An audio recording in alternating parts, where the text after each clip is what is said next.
Assalamualaikum warahmatullahi wabarakatuh. Bismillahirrahmanirrahim. Alhamdulillahi rabbil alamin. Wabihi nasta'inu ala umuri dunya waddin. Wassalatu wassalamu ala ashrafil anbiya'i wal mursalin. Sayyidina Muhammadin wa ala alihi wa sahbihi ajma'in. Allahumma fakihna fid din wa 'allimna at-ta'wil amma ba'du. Qala al-musannifu rahimahullahu ta'ala wa nafa'ana bihi wa bi'ulumihi wa amaddana bi asrarihi wa bikum fid daraini amin. Bismillahirrahmanirrahim. Mari kita melanjutkan ngaji kitab Risalatul Adab fi ilmi adabil bahsi wal munadharah. Sekarang kita akan melanjutkan pembahasan mengenai cara membantah ta'rif hakiki dan ta'rif ismi.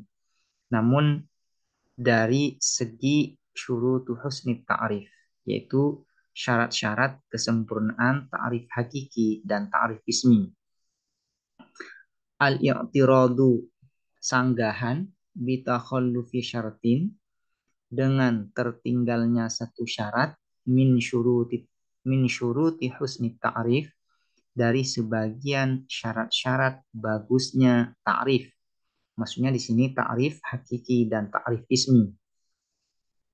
Wa yajuzu, dan boleh, lil mu'taridih, bagi orang yang menyanggah, ayya'taridoh, apa menyanggah siapa mu'tarid, alat ta'rifi, atas ta'rif, bifukdanihi, dengan ketiadaannya ta'rif, syaratan, pada satu syarat, min syuruti husni ta'rif, dari syarat-syarat bagusnya ta'rif.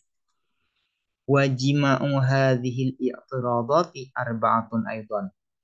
Adapun kumpulan sanggahan-sanggahan ini, arba'atun, ialah 4, aidon juga. Jadi kalau hendak menyanggah sebuah takrif, dari segi kamalatnya atau kesempurnaannya, maka juga ada 4.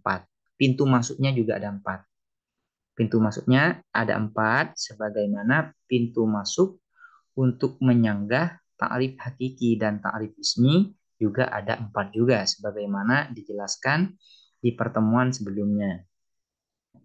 Al-awwalu, adapun yang pertama, annahu, ialah sesungguhnya ta'rif, mustamilun, ialah mencakup, ala ba'dil aghalitil lafziyati, atas sebagian kekeliruan-kekeliruan al-lafziyati, yang bersifat lafaz. Kal idmarih, seperti mendomirkan, qabla zikri, sebelum menyebutkan, lafdon, secara lafaz, wa maknan, dan makna, wa hukman, dan hukum.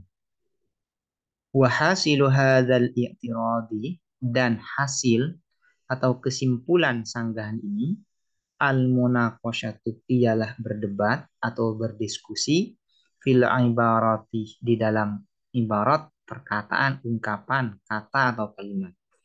Jadi pintu masuk yang pertama yaitu mustamilun, ya, menyanggah bahwasanya ta'rif itu secara lafaz ada yang keliru. Seperti itu ya intinya. Artinya ta'rif itu secara lafaz, misalnya dari segi nahwu atau sorof, ada yang keliru. Nah, kalau ta'rif dari segi lafadznya, misalnya dari segi tarkibnya, dari segi i'rabnya, atau dari segi sorofnya ada yang keliru, ya ada yang keliru, ya, maka boleh kita menyanggah dari sisi itu. Namun sanggahan ini, ya, sanggahan ini hanya berkaitan dengan syurutu husni ta'rif, tidak berkaitan dengan syurutu sihhati ta'rif.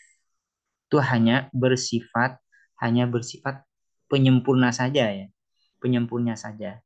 Ini menyanggah ta'rif dari segi apakah ta'rif itu bagus atau tidak, atau sempurna atau tidak. Ya, sempurna atau tidak. Ini berkaitan dengan syurutu husn ta'rif.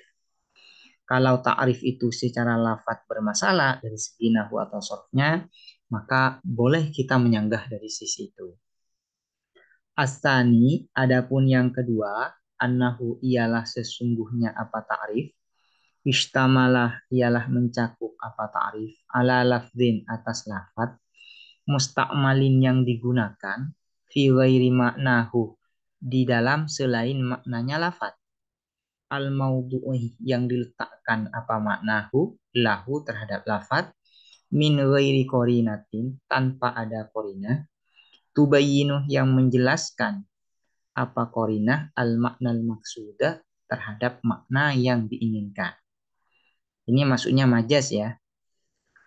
Apabila ta'rif itu menggunakan lafaz majas tanpa ada korinah, maka boleh kita menyanggah dari sisi itu.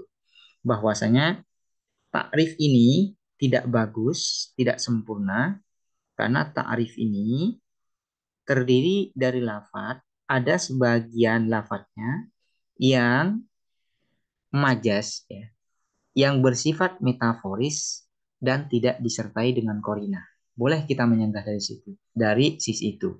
Cuman kalau ada korina, ya, menggunakan lafaz majas disertai dengan korina, maka itu tidak boleh kita sanggah. Kenapa? Karena mendefinisikan sesuatu dengan menggunakan lafaz majas yang disertai dengan korina itu boleh, boleh, tidak masalah. Tapi tidak keliru, tidak salah ya. Yang boleh kita sanggah itu apabila takrif menggunakan lafaz majas tanpa disertai korina. As-salisuh adapun yang ketiga, annahu ialah sesungguhnya apa takrif, istamala ialah mencakup apa takrif, ala lafzin atas lafaz mustarokin yang berserikat di antara banyak makna. Lafaz mustarok, lafaz mustarok itu lafaznya satu memiliki banyak makna. Baina ma'anin muta'adidatin di antara makna-makna yang banyak yang berbilangan, min ghairi qorinatin tanpa ada qarinah, tu'ayyinu yang menentukan apa qarinah, ahada hadhil ma'ani pada salah satu makna-makna ini. Boleh kita menyanggah sebuah ta'rif, salah satunya apabila ta'rif itu menggunakan lafaz mustarok tanpa disertai korina. Ya. Lafaz mustarok tanpa disertai korina. Apabila menggunakan lafaz mustarok dan disertai dengan korina, maka kita tidak boleh menyanggahnya. Karena takrif yang menggunakan lafaz mustarok yang disertai dengan korina itu boleh, tidak masalah. Yang bermasalah itu apabila menggunakan lafaz mustarok tanpa disertai korina. Ar-rabi'uh adapun yang keempat, annahu ialah sesungguhnya apa takrif, istamalah ialah mencakup apa takrif, ala lafdin gharibin atas lafaz yang asing, ghairi dhahirid dilalati yang tidak jelas dilalahnya, ala maknahu atas maknanya lafaz, al maksud yang dimaksudkan minhu dari lafaz indas sami menurut pendengar. Ta'rif bisa disanggah juga apabila ta'rif itu menggunakan lafaz gharib yang dilalahnya tidak jelas ya. Yang dilalah pada maknanya itu tidak jelas. Boleh ya, boleh kita sanggah. Kalau ta'rif itu menggunakan lafaz gharib yang mukhatabnya ketika mendengar lafaz ini ya, tidak mengerti ya, tidak tahu bahwasanya apa yang diinginkan dari lafaz itu. Ya, karena lafaz ini tidak jelas ya, maknanya yang ditunjuk itu tidak jelas. Nah, apabila ada ta'rif yang demikian, maka boleh kita menyanggah ta'rif itu dari sisi ini. Ini adalah empat pintu masuk. Kita bisa menyanggah ta'rif dari sisi karena tidak terpenuhinya syurutu husni ta'rif. Demikian, semoga bisa dapat dipahami dan bermanfaat. Assalamualaikum warahmatullahi wabarakatuh.